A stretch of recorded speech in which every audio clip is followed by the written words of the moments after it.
अस्सलामुअलैकुम वरहमतुल्लाहि वबरकातुहू। बिस्मिल्लाहिर्रहमानिर्रहीम नहमदुहु व नुसल्ली अला रसूलिहिल करीम व अला आलिहि व अस्हाबिहि अजमाइन। अम्मा बाद, मोहतरम भाइयों, बुजुर्गों और दोस्तों, 2 रोज़ पहले हमने चैनल पे एक वीडियो अपलोड किए थे कि जापान से एक आलिम दीन ने हमको मैसेज करके ये बताए कि जापान के उरूज और हमारे ज़वाल की वजह, उसका रीज़न क्या है।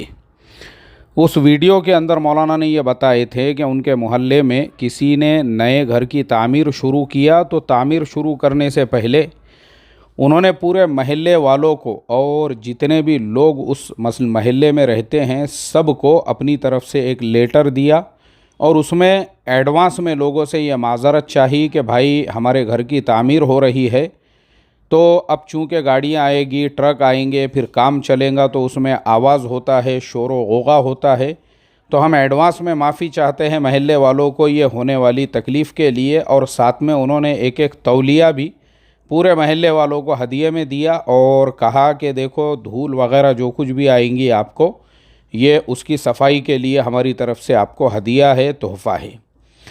उसमें हमने आपको ये बताया था कि देखो ये सिफ़ात होती है, ये कौमों में ये जो सिफ़ात है ना, इसीलिए इन कौमों को दुनिया का लीडर अल्लाह ताला ने बनाया। जापान, आज आप देखो, गूगल में जाओ आप, मैं आपको यानी ऑथेंटिक बात ये समझा रहा हूँ, आप गूगल में जाओ और देखो वर्ल्ड की सबसे ज़्यादा बिकने वाली कार कौन सी है, तो पहले नंबर पे आपको टोयोटा का नाम मिलेगा पूरी दुनिया के अंदर, पूरे वर्ल्ड में। और टोयोटा कंपनी कहाँ की है? जापान की कंपनी है। अच्छा, टोयोटा की ख़ास बात क्या है? एक मर्तबा आपने अगर उनकी गाड़ी ख़रीद ली है, एक मर्तबा, तो आपको सिर्फ़ उसकी सर्विसिंग करना है और चलाना है। उसका लाइफ में कभी इंजन ख़राब नहीं होता है, कभी गाड़ी को कुछ भी नहीं होता है। इसीलिए आप आज भी देखो, आपको रोड रास्तों पे 2001, 2, 3, 4 के ज़माने की इनोवा गाड़ियाँ एकदम स्मूथली चलते हुए मिल जाएंगी, जिनको तकरीबन आज 20-20 साल हो चुके हैं। और मैं एक वीडियो देख रहा था, अमेरिका के अंदर एक आदमी ने 11 लाख किलोमीटर तक टोयोटा का एक कोई मॉडल है, शायद हाइलक्स है, यानी उसी तरह से खेती बाड़ी में यूज़ होने वाली वो गाड़ी है, तो वो आदमी ने 11 लाख किलोमीटर तक चलाया और उसका बोलना ये था कि भाई मैंने सिर्फ इसकी सर्विसिंग किया, इसके अलावा ये गाड़ी में मैंने कुछ भी नहीं किया। तो क्या है इसका मकसद, क्या है मेरा इतना लंबा चौड़ा आपको तकरीर करने का मकसद? यही बताने का है कि देखो वो लोग इस तरीक़े से क्वालिटी वाला माल बेचते हैं, तो उनकी भी पूरे दुनिया के अंदर अल्लाह ताला ने इस तरीक़े से उनको भी जो है ना, इस तरीक़े से अल्लाह तबारक व ताला ने मकबूलियत दिया, भरोसा दिया, ट्रस्ट दिया उनके इन्हीं सिफ़ात और क्वालिटीज़ की वजह से। ऐसे ही आप कोई भी कंपनी का मोबाइल इस्तेमाल करो, कोई भी कंपनी का, अभी मेरे पास ये सैमसंग का मोबाइल है, किसी के पास आईफोन होगा, कोई भी कंपनी का मोबाइल अगर आप इस्तेमाल कर रहे हो, उसका कैमरा जो होता है वो सोनी कंपनी का होता है, जो है जापान की कंपनी। ऐसे ही मोबाइल, भले सोनी कंपनी का मोबाइल इतना पॉपुलर ना हो, लेकिन सोनी कंपनी के बहुत सारे पार्ट्स हर मोबाइल में, हर एक्सपेंसिव हर मोबाइल में तकरीबन इस्तेमाल होते हैं। तो हमने वो वीडियो में वही बताए थे कि भाई देखो हमारे भारत देश में ये सब क्यों नहीं है, क्योंकि हमारे भारत देश में लोगों को दीनदार नज़र आना है, दीनदार बनना नहीं है। दीनदारों के जैसा जुब्बा डालो, दीनदारों के जैसी टोपी पहनो, नाम के शुरू में हाजी साहब, पाजी साहब का लक़ब लगा दो और उसके बाद में इलीगल प्लॉटिंग बेचो, उसके बाद में जो नॉन एग्रीकल्चर लैंड नहीं है, एग्रीकल्चर लैंड के ऊपर भी प्लॉटिंग बांध के जो है बेच दो, गार्डन की ज़मीन पे प्लॉटिंग करके बेच दो। गवर्नमेंट ने जो ज़मीन जो है ना, क्या कहते हैं उसको, रिज़र्व की ज़मीन पे प्लॉटिंग करके बेच दो। तो हमारे यहाँ दीनदार नज़र आना है कि भाई देखो मेरे भी सर पे टोपी है, मैंने भी दाढ़ी रखा हुआ हूँ, मैं भी जुब्बा पैजामा पहन रहा हूँ, ये सिर्फ दीनदारों के जैसा नज़र आना है, दीनदारों के जैसी सिफ़ात नहीं है। बहुत लोग हैं, मैंने ऐसी बहुत सी मिसालें दिया, भाई दीनदारों के जैसा लिबास है लेकिन मामलात में सफाई नहीं है, महल्ले में जिसको पूछेंगे उसका कर्ज़ा है, किसी का 1 लाख, किसी का 50,000, किसी का 25,000, किसी का 10,000, किसी का 20,000, पूरे गांव से कर्ज़ा करके रखा हुआ है। तो आप दीनदारों के जैसा नज़र मत आओ, दीनदार अपने आप को बनाओ। अब उसकी एक ज़िंदा मिसाल ऐसा नहीं है हमारे इंडिया में सब ख़राब लोग हैं। हमारे इंडिया में भी बहुत सारे लोग आपको ऐसे मिल जाएंगे, वो दीनदारों के जैसा लिबास नहीं पहनते हैं। उनमें मेरे सबसे ज़्यादा पॉपुलर और फेमस जो शागिर्द है वो है रफ़ीक भाई अहमदाबाद, जिनको मैं सब बलिस्टिक पैटर्न का किंग कहता हूँ, सब बलिस्टिक पैटर्न का एक्सपर्ट कहता हूँ। और माशाअल्लाह रफ़ीक भाई जो है हमारे, ना उनके बदन पे जो है जुब्बा है, ना ही रफ़ीक भाई के सर पे जो है 500 रुपये की टोपी है। रफ़ीक भाई एक नॉर्मल मुसलमान है, जैसे आम मुसलमान जो नज़र आते हैं ना बेचारे, पैंट शर्ट पहनने वाले और बाज़ारों में काम करने वाले और दुकान लगाने वाले और कारखाना चलाने वाले, हमारे रफ़ीक भाई उसी टाइप के जो है, लेकिन वो है मुसलमान, ईमान जो है उनके दिल में है। आज मुझे हमारे रफ़ीक भाई ने एक मैसेज भेजे। मैं आपको बता दूं, हमारे रफ़ीक भाई का कारखाना चलता है, कम से कम 30-40 मज़दूर उनके पास काम करते हैं और वो मैन्युफैक्चरर है, लोगों को माल बनाकर देते हैं। अब रफ़ीक भाई का किसी से पेमेंट आने का था जो हमारे हिंदू भाई थे, और रफ़ीक भाई ने जो उनको बिल भेजा हुआ था, तो पेमेंट करने के अंदर उन्होंने 2 लाख रुपए रफ़ीक भाई को ज़्यादा ट्रांसफ़र कर दिए। फिर रफ़ीक भाई ने उनको रिप्लाई दिए और उनको ये कहा कि बोले भाई, आपने जो पेमेंट मुझे किया हुआ है उसके अंदर 2 लाख रुपये आपने मुझे ज़्यादा दे दिए। अब आप मुझे बताइए, 2 लाख रुपये रफ़ीक भाई ने उनको वापस किए और हिसाब किताब के अंदर जो है 2 लाख रुपये उनको माइनस करने लगाए। अब आप मुझे बताओ, हमारे इसी भारत देश के अंदर मैं थोड़े दिनों पहले मुंबई की एक ख़बर पढ़ रहा था कि एक नौजवान एक लोकल स्टेशन के ऊपर उतरा, एक रिक्शे से उसको फुलानी जगह जाने का था और 1 रुपये के लिए उसका और रिक्शे वाले का झगड़ा शुरू हो गया। रिक्शे वाले को आया गुस्सा और वो 1 रुपये के लिए उसने उस नौजवान को जो है ऐसा मारा कि वो नौजवान जगह पे गिरा और उसकी मौत हो गई। सिर्फ 1 रुपये के लिए, 2-2 रुपयों के लिए, 5-5 रुपयों के लिए हमारे मुल्क में लोगों के मर्डर हो जाते हैं, कत्ल हो जाता है, जान चली जाती है। लोग पैसों के लिए अपने सगे रिश्तेदारों से नाते तोड़ देते हैं।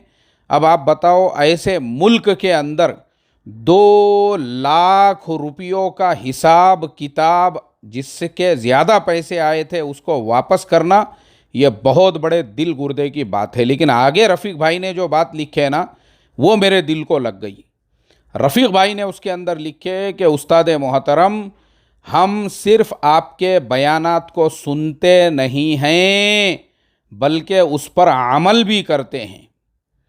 सिर्फ सुनते नहीं हैं, उस पर अमल भी करते हैं। यानी हमने आज तक जितनी बातें बताई है, सूरतुल कहफ का पढ़ना है, तस्बीहात का पढ़ना है, नमाज़ों का एहतमाम करना है, ये सारी सिफ़ात उन्होंने ख़ुद मुझे बताए। और देखो, कल के भी वीडियो के अंदर जो मैंने सीरत के उन्वान से, कि सीरत की बहुत सारी बातें जो आपसे छुपाई गई, वो वीडियो में सीरत की चंद किताबों के बारे में बताया था। रफ़ीक भाई ने बयान सुनने के आधा घंटे के बाद में जो हज़रत मौलाना सैयद अबुल हसन अली मियाँ नदवी रहमतुल्लाह अलैह की नबी रहमत है, उसको हिंदी में उन्होंने डाउनलोड कर दिए और मुझे उन्होंने जो है फ़ौरन भेजकर ये कहा कि यही किताब है, मैंने डाउनलोड कर लिया हूँ और इंशाअल्लाह अब मैं मेरे सहूलत के हिसाब से इसको रोज़ाना थोड़ा थोड़ा पढ़ता रहूँगा।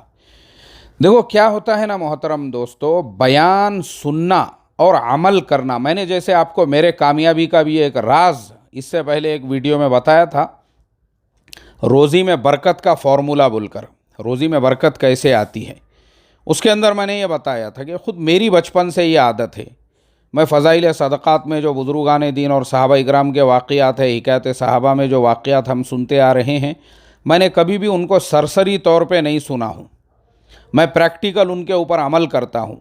मेरे कारोबार में बरकत और मेरे अपने पूरे बिज़नेस के सेटअप के पीछे का जो राज है, वो सीरत को सिर्फ़ सुनना या उसको शौक़ के लिए पढ़ना या किसी आलिम का बयान होने के बाद उस पर बहस व मुबाहिसे करना कि ये दलील कहाँ से है और वो दलील वहाँ से है और इन्होंने ये गलत बोले और वो अलग बोले, और यार बयान तो ये टॉपिक पे शुरू करे थे, ख़त्म वो टॉपिक पे करे।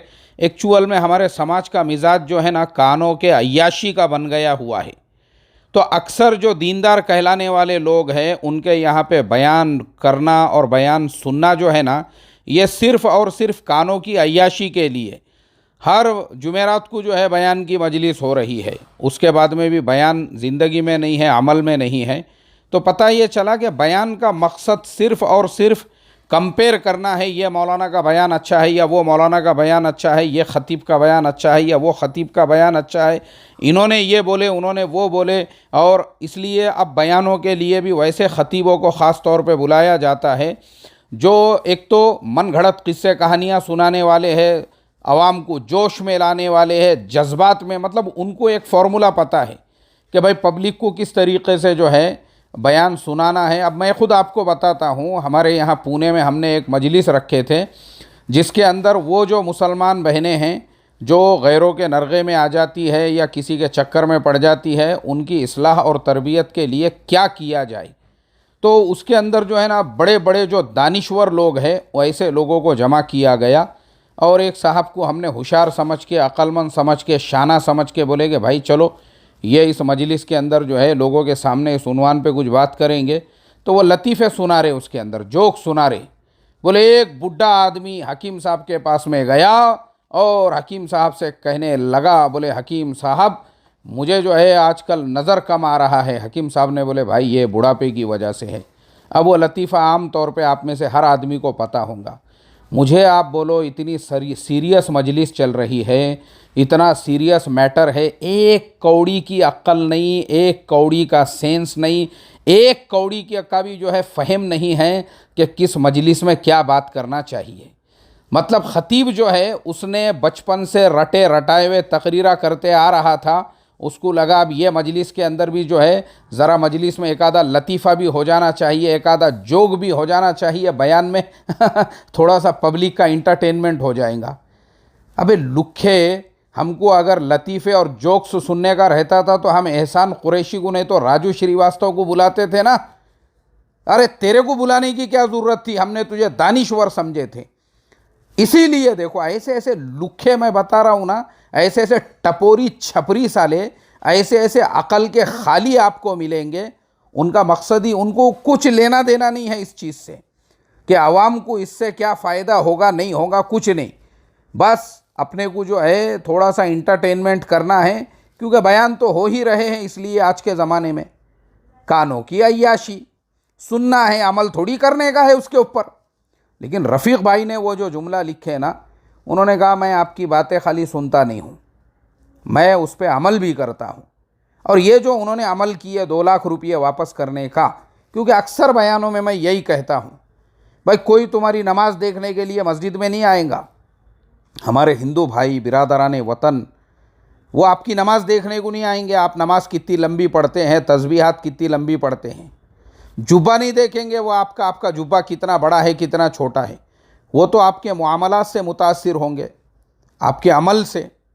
तो रफ़ीक भाई ने अपना अमल करके, भाई जैसे जापान में ताजिर ईमानदार है और दुनिया के दूसरे मुल्कों के अंदर जो ईमानदारी है, वो ईमानदारी, अभी जैसे मैंने थोड़े दिनों पहले मलेशिया के बारे में बताया था कि भाई वहाँ पे रात में जो है 4 बजे 5 बजे 6 बजे आप चले जाओ, दुकान में कोई नहीं रहता है, एक अकेला फ़र्द जो है काउंटर पे बैठा हुआ है, जिसको जो लेने का लिया वो पूछता भी नहीं आपको, लेकिन लोग खुद अपनी ईमानदारी से काउंटर पे आके पेमेंट करते हैं।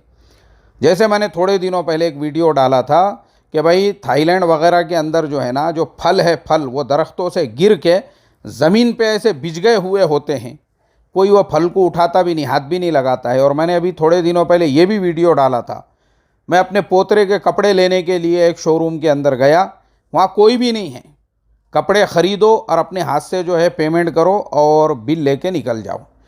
मुझे आप बताओ, वो मुल्कों की ये जो ईमानदारियाँ हमने बताई, असल में ये तो मुसलमानों की सिफ़ात थी, ये तो सहाबा इकराम की सिफ़ात थी, जो अल्लाह के नबी सल्लल्लाहु अलैहि वसल्लम सहाबा इकराम को सिफ़ात सिखा कर चले गए थे, जिस पर अगर हम अमल करेंगे तो एक तो हमारे लिए दीन पे चलना आसान होगा और दुनिया में इस्लाम की तबलीग होगी। अच्छा माल बेचना, किसी को धोखा नहीं देना, किसी के 2 पैसे ज़्यादा आ गए उसको वापस करना, ये असल में सिफ़ात तो मुसलमानों और सहाबा इकराम की थी। अब यही सिफ़ात जापान वालों के ज़िंदगी में आ गई। मलेशिया और चाइना वालों की ज़िंदगी में आ गई, यही सिफात दुनिया के दीगर मुल्कों वालों के सिफा ज़िंदगी में आ गई, यूरोपी के अंग्रेज़ों के ज़िंदगी में आ गई।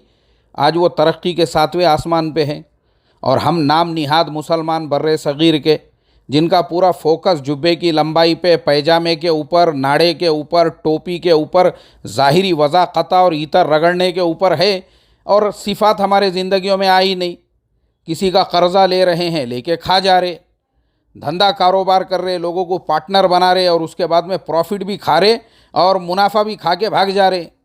ये हालात है। मैंने इससे पहले भी बताया हूँ, मेरे एक साथी, मेरे एक मुसल्ली, उनका अपना कारोबार था। उन्होंने बोले चलो भाई, गांव में जब गए तो लोग बोलते थे भाई तुम पुणे में रहते, ज़रा हमारे बच्चों को बेरोज़गार है, रोज़गार से लगाओ। यहाँ ला के रोज़गार से लगाए तो वो मुद्दल प्रॉफिट दोनों लेके भाग गए गाँव को। अल्लाह हिफाजत फरमाए। अस्सलामु अलैकुम वरहमतुल्लाहि वबरकातुहू।